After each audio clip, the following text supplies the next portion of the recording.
Jenazah seperti itu cukup dibungkus dengan kain, maksudnya mungkin kain kafan, dan kemudian dikuburkan. Maka bayi seperti itu wajib diselenggarakan 4 kewajiban seperti yang saya sebutkan tadi.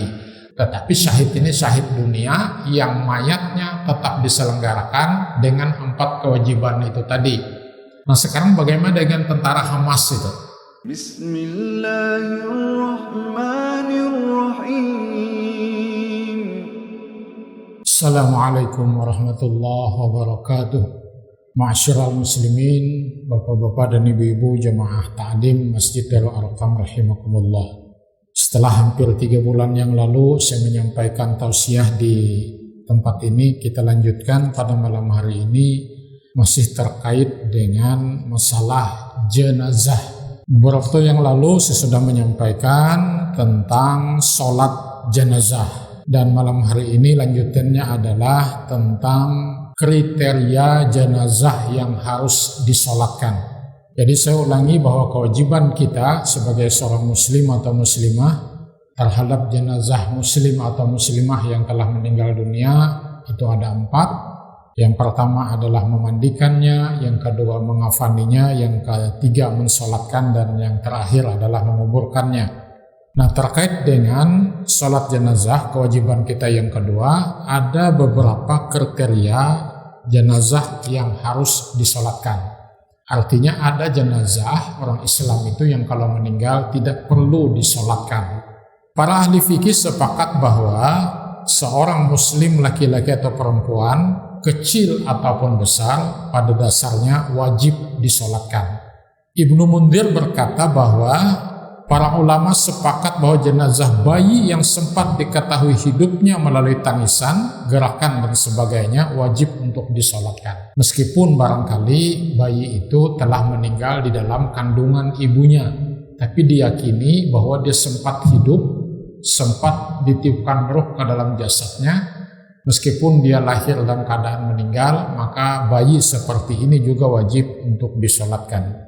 Dalam salah satu hadis Rasulullah bersabda, "Ar-raqibu khalfal janazah wal mashi amamaha qariban minha ayyaminiha aw ayyasariha was-suqtu yusalla alaihi wa yud'a li walidayhi bil maghfirati war rahmah."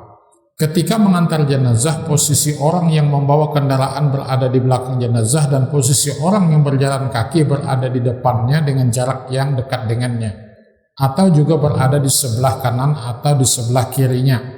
Nah terkait dengan yang disampaikan tadi, bayi yang keguguran disolatkan dan kedua orang tuanya didoakan agar mendapat ampunan dan rahmat. Artinya ada orang yang barangkali hamil keguguran, tetapi usia kandungannya itu diperkirakan 4 bulan ke atas.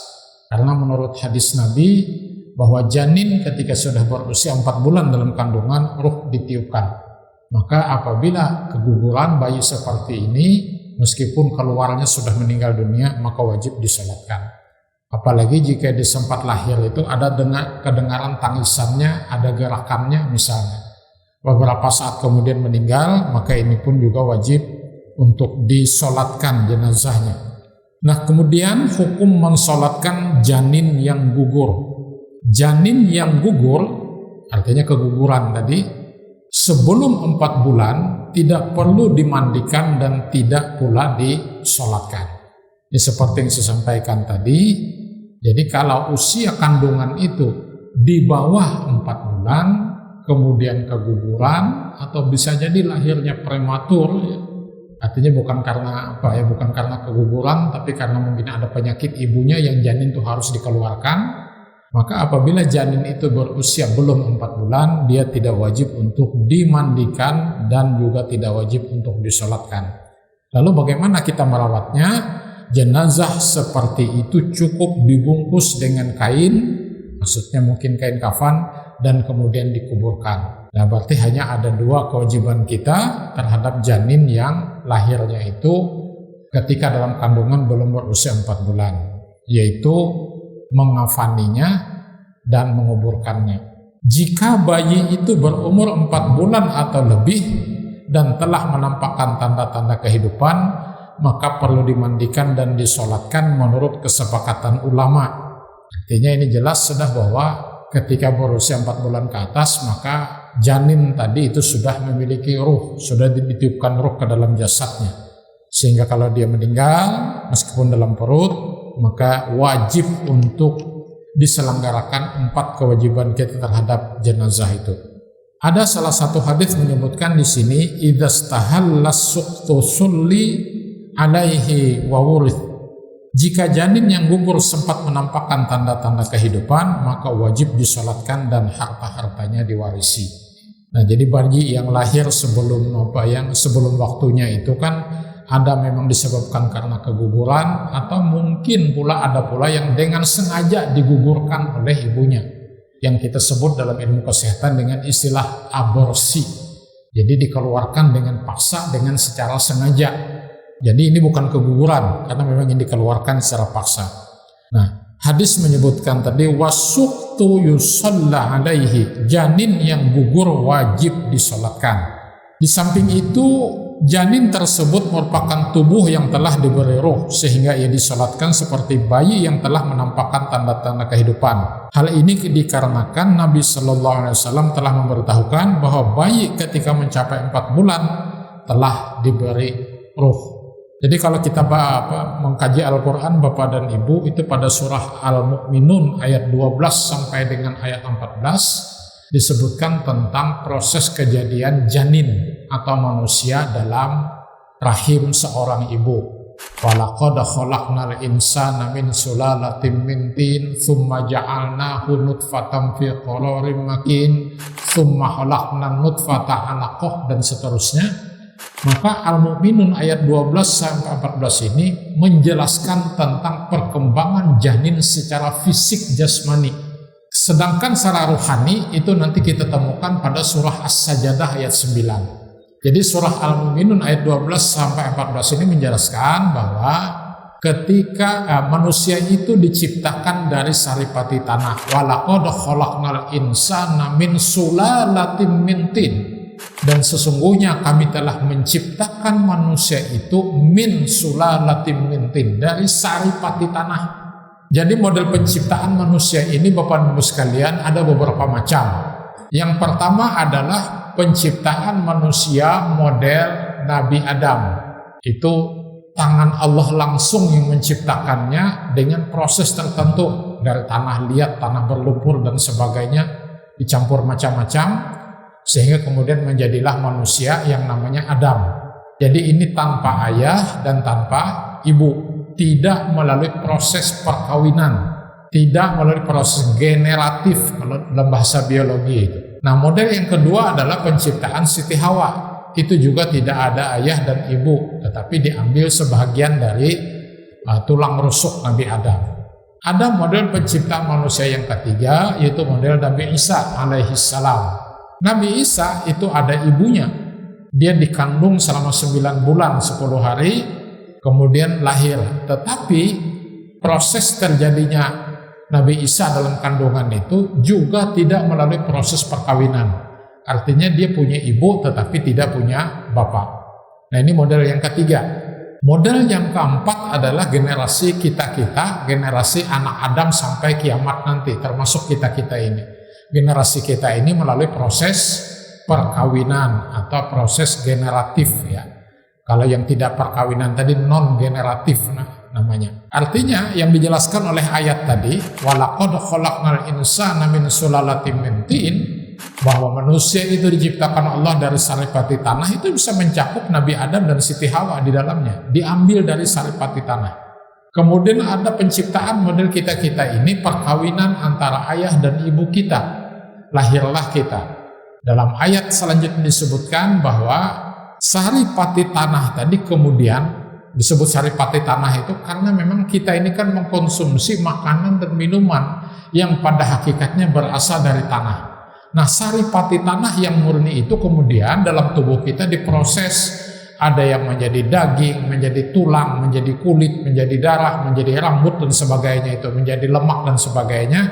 Itu adalah saripati tanah. Bahkan sebahagiannya kemudian itu saripati tanah tadi diciptakan Allah menjadi nutfah.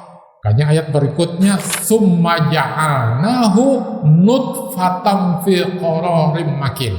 Kemudian kami jadikan saripati tanah tadi menjadi nutfah fi qararim makin, yang disimpan di dalam tempat yang kokoh.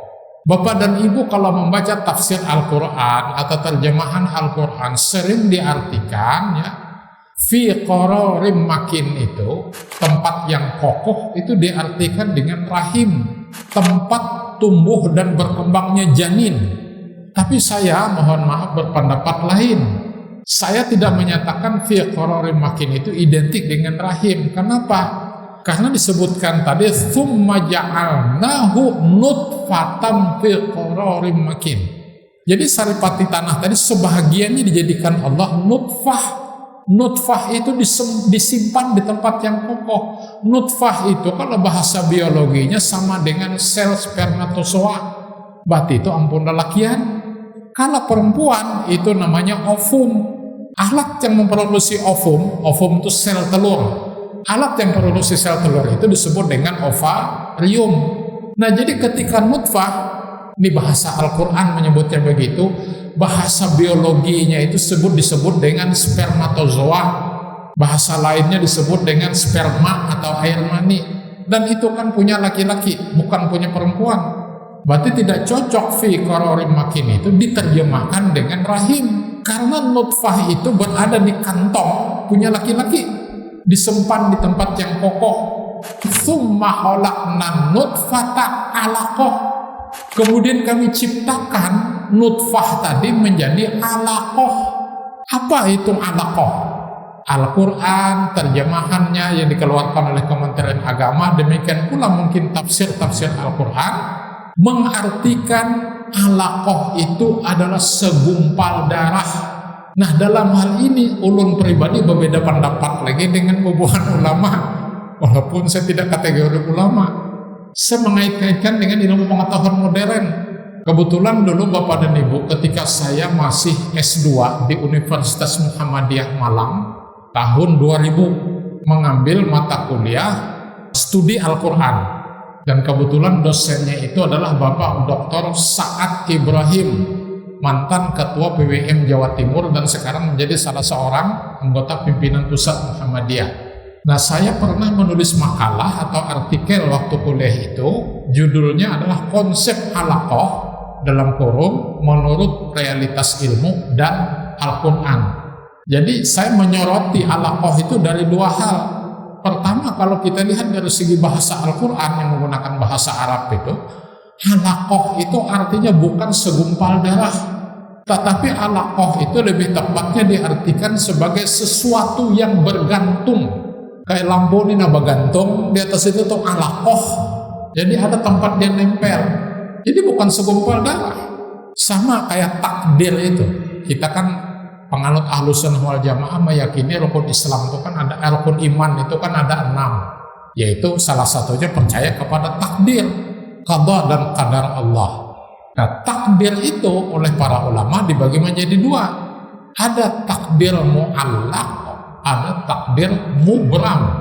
Takdir mubram itu takdir yang memang sudah kada bisa ditawar-tawar lagi, pasti akan terjadi dengan upaya apapun, itu akan begitu. Tapi kalau takdir mu'allaq itu takdir ketentuan Allah yang bisa kita ubah, bisa kita ikhtiari gitu perubahannya. Karena mu'allaq itu artinya takdirnya masih tergantung. Nah, maka dalam hal ini alaqah tadi itu menurut saya tidak tepat diartikan sebagai segumpal darah. Lebih pasnya diartikan sebagai sesuatu yang bergantung.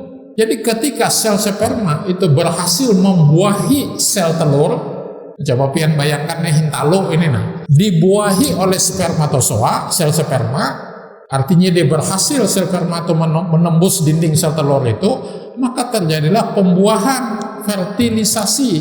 Maka ketika sudah terjadi pembuahan, itulah yang disebut dengan alaqah.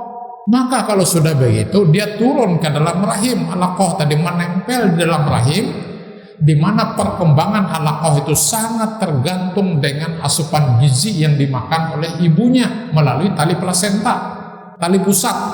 Disitulah makanan dan minuman masuk ke tubuh bayi itu.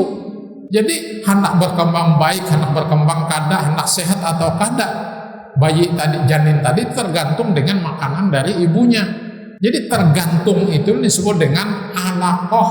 Nah, sementara Al-Quran tadi apa? Coba baca surah Al-Alaq itu. Iqra bismi rabbikal ladzi khalaq, khalaqal insana min 'alaq, yang menciptakan manusia dari segumpal darah. Begitu artinya di terjemahan Al-Quran itu. Cuma seperbandi tidak mengartikan segumpal darah, karena dari segi realitas ilmu, ketika sel telur di bawah sel sperma itu betullah sel telurnya berubah menjadi segumpal darah. Realitas ilmu menyatakan tidak. Jadi cara saya memahami ayat itu seperti itu. Nah, sehingga tadi apa? Setelah dia menjadi alaqah, sesuatu yang bergantung, berkembang 40 hari kemudian menurut hadis Nabi Sahih Bukhari ini, dari alaqah itu berkembang menjadi mudghah, segumpal daging. Itu memakan waktu 40 hari. 40 hari kemudian segumpal daging itu berubah menjadi tulang belulang. Berarti 2 kali 40 sudah kan? 80 hari. Tulang belulang tadi kemudian berkembang, dibungkus oleh daging sampai menjadi khalqan akhar. Surah Al-Mu'minun tadi. Khalqan akhar itu adalah janin yang sudah memiliki kesempurnaan jasad fisik. Lengkap sudah anggota badannya, sudah ada kepala, mata, telinga, hidung, mulut, lidah, hati, jantung, tangan, kulit, dan sebagainya. Dia sudah punya. Nah, sampai ke situ hadis Nabi menjelaskan juga memakan waktu 40 hari lagi. Berarti 3 dikali 40 hari 120 hari. 120 hari itu berapa bulan? Nah, kalau sebulan itu 30 hari, berarti 120 hari itu adalah 4 bulan. Kalau sudah menjadi khalqan akhar, artinya 4 bulan usia janin tadi, maka Quran surah As-Sajdah menyebutkan kemudian Allah meniupkan ruh ke dalam jasad sang janin. Nah, ini yang saya katakan tadi. Dalam Islam, apabila ada orang yang seorang ibu mengalami keguguran, usia kandungannya itu sudah 4 bulan ke atas dan meninggal kalau sudah lahir, maka bayi seperti itu wajib diselenggarakan 4 kewajiban seperti yang saya sebutkan tadi. Wajib dimandikan, dikafani, disolatkan, dan dikuburkan. Tetapi apabila berusia janin itu ketika keluar keguguran tadi belum berusia 4 bulan, maka hanya ada 2 kewajiban kita, yaitu membungkusnya, mengafaninya, dan menguburkannya. Jadi tidak ada kewajiban memandikan dan mensolatkannya. Nah, berikutnya adalah hukum mensolatkan orang yang mati syahid. Jadi syahid itu dalam pemahaman kita kan ada 2, ada syahid dunia, ada syahid dunia akhirat sekaligus. Jadi kalau syahid dunia itu misalnya orang yang mati karena tenggelam, orang yang meninggal karena ditabrak orang yang mati tertimbun tanah longsor, orang yang apalagi meninggal karena kebakaran dan sebagainya, itu juga disebut mati syahid. Tetapi syahid ini syahid dunia yang mayatnya tetap diselenggarakan dengan 4 kewajiban itu tadi. Tetapi yang kedua, ada orang yang mati syahidnya dunia akhirat, yaitu orang yang berperang di jalan Allah, membela agama Allah, kemudian terbunuh di situ, maka dia disebut mati syahid. Nah, syahid yang kedua ini itu tidak berlaku 4 kewajiban tadi.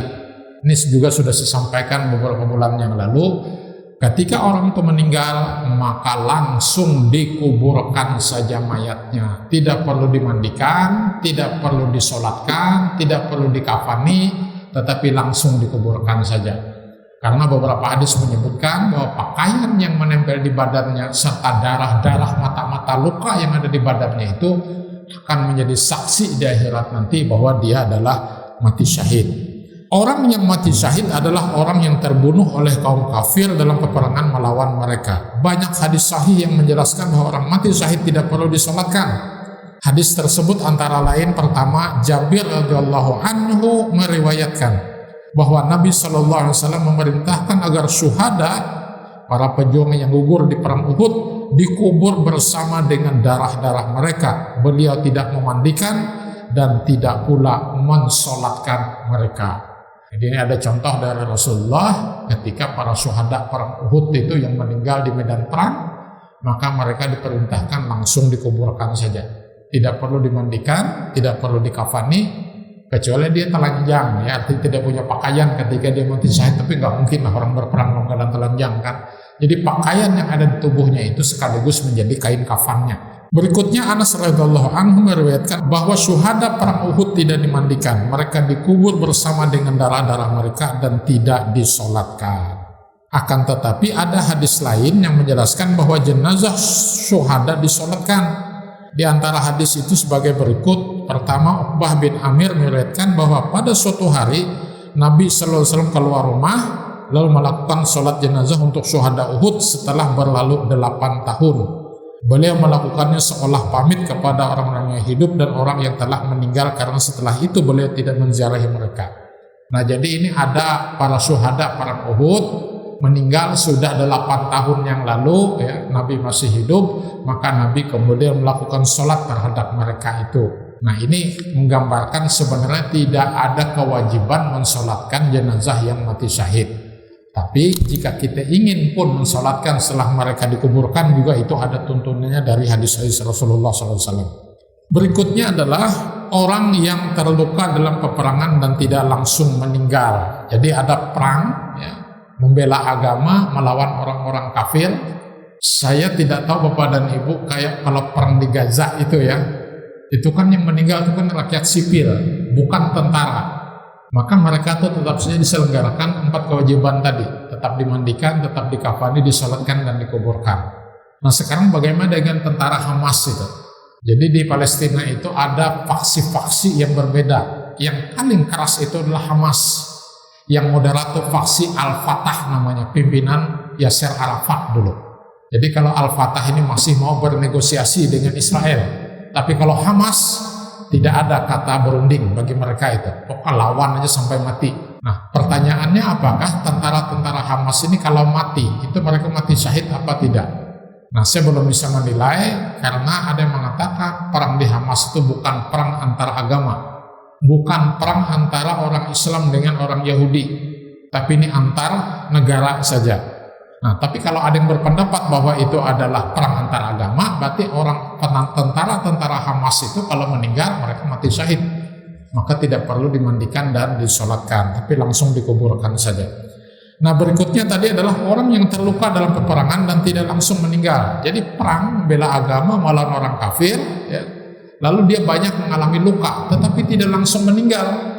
Barang siapa yang terluka dalam peperangan dan tidak langsung meninggal, kemudian setelah beberapa saat kemudian ia meninggal, maka jenazahnya perlu dimandikan dan disolatkan walaupun dia disebut sebagai orang yang mati syahid. Nah, jadi disebutkan bahwa mayatnya itu tetap disolatkan dan dimandikan serta dikafani walaupun dia berperang di jalan Allah, tetapi kadang langsung mati. Jadi perang usai, dia mengalami luka-luka, setelah itu beberapa saat kemudian dia meninggal dunia, maka seperti ini juga harus tetap dimandikan.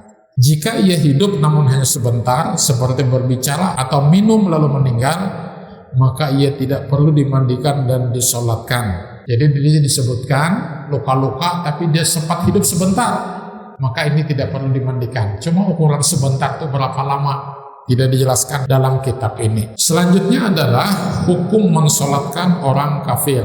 Orang Islam tidak diperbolehkan untuk mensolatkan orang kafir. Hal itu didasarkan pada firman Allah pada surah At-Taubah ayat 84. Dan janganlah engkau melaksanakan solat untuk seseorang yang mati di antara mereka, yaitu orang-orang munafik, selama-lamanya, dan janganlah engkau berdiri mendoakan di atas kuburnya. Sesungguhnya mereka ingkar kepada Allah dan Rasulnya dan mereka mati dalam keadaan fasik.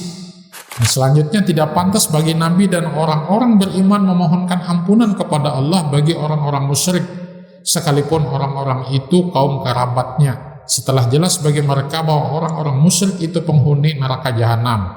Nah, jadi sebenarnya disebutkan di sini bahwa pertama kita tidak boleh ikut mensolatkan dan juga mendoakan kepada orang-orang kafir. Bahkan dalam hadis ini disebutkan jangankan orang kafir, orang munafik saja itu dilarang kita ikut mensolatkannya. Munafik itu apa? Ya gampang, menurut hadis kan menyebutkan di situ bahwa apabila dia berkata dia bohong, bila berjanji dia ingkar, Kemudian apabila dipercaya dia khianat. Dan zaman sekarang orang munafik itu banyak sebenarnya. Mohon maaf tuh kalau sudah menjelang pilkada, pileg, segala macam itu ya. Itu banyak sekali janji-janji yang diucapkan. Ternyata setelah terpilih dia tidak menepati janjinya. Itu sudah termasuk salah satu ciri orang yang munafik. Maka menurut hadis ini orang munafik itu jangan kita sholatkan. Karena Nabi juga tidak ikut mensolatkan orang-orang munafik gitu. Akan keras sekali ini. Tapi kita kan merasa nggak tega ya kalau nggak disolatkan. Tetangga lagi. Tapi sebenarnya tuntunnya sih tidak perlu disolatkan orang-orang munafik gitu. Anak-anak orang kafir juga tidak boleh disolatkan karena mereka mengikuti hukum orang tuanya. Namun hal ini mengecualikan anak yang kita hukumi keislamannya. Misalnya ketika salah satu dari kedua orang tuanya masuk Islam, atau anak itu meninggal atau ditawan tanpa kedua orang tuanya, atau bersama dengan salah satu dari kedua orang tuanya. Dalam keadaan seperti itu anak kecil itu wajib disolatkan ketika meninggal ya. Nah kalau kita di Palangkaraya ini ada beberapa orang bahkan termasuk teman-teman kita itu yang kawinnya itu beda agama. Saya punya beberapa kawan di Palangkaraya ini, suaminya itu Islam tetapi istrinya tetap pada agama semula, Kristen atau Katolik misalnya, sampai mereka punya anak meninggal gitu kan. Maka yang tentu bapaknya yang Islam tadi ya tetap diselenggarakan. Sekarang anak-anaknya bagaimana? Ya kalau anaknya ikut agama bapaknya Islam, ya tentu harus diselenggarakan jenazahnya sebagaimana kewajiban kita terhadap orang Islam ya kalau anaknya meninggal. Tapi kalau tidak, ya tidak perlu disolatkan. Ada pengalaman menarik Bapak dan Ibu, dulu beberapa puluh tahun yang lalu istri saya itu, ya ketika baru saya lepas keluar rumah, dilepas keluar rumah itu maksudnya saya baru punya 2 anak. Prinsip saya mengurus anak itu lebih utama daripada istri mencari nafkah di luar. Maka istri saya tidak saya perkenankan bekerja di luar, termasuk ikut tes CPNS segala macam, nggak boleh. Pokoknya urus anak saja. Nah ketika anak-anak sudah mulai besar gitu kan, artinya tidak terlalu memerlukan pengawasan yang begitu ketat, maka saya perbolehkan istri itu beraktivitas di luar. Pertama kali dia ikut menjadi guru agama Islam di TK Tunas Rimba.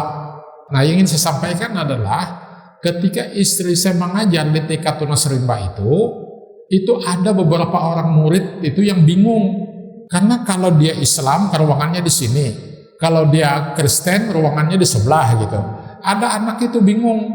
Bahkan minggu ini di ikut agama Islam, minggu depannya dia ikut agama Kristen gitu, belajarnya. Jadi dipanggil istri saya, kenapa begitu? Kok kamu ikut ke sebelah, ikut ke sini? Sebenarnya orang tuamu agamanya apa?